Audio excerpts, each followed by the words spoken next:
President Trump remains reluctant to lay full blame on Russians for meddling in the U.S. elections. Well, the Russians had no impact on our votes whatsoever, but certainly there was meddling, and probably there was meddling from other countries and maybe other individuals.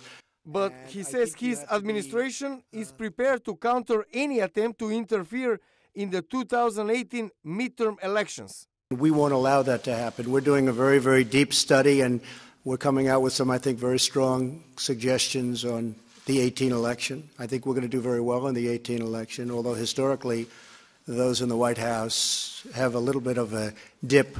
But analysts warn Russians have never stopped trying to interfere and influence U.S. politics. Senior fellow at the Center for European Policy Analyst Janusz Bojadzievski says Russia will try again in 2018, particularly on social media networks.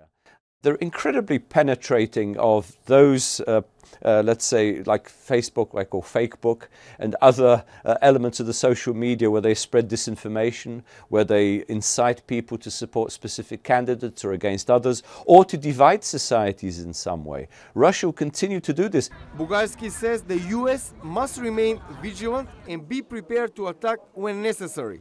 He says Russia may be actually more vulnerable to disruption through its political system than the U.S. is.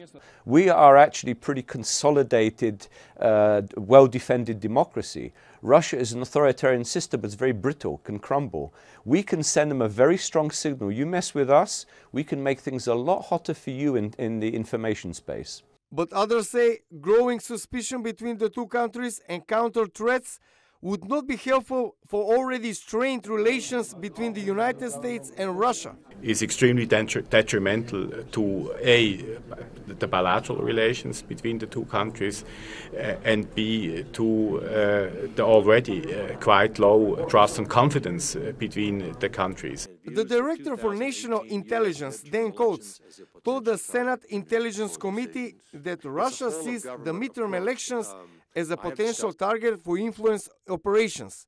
But he warns China, North Korea, and Iran also pose serious threats to American democracy. Bojadzievski, VOA News, Washington. It starts at the top.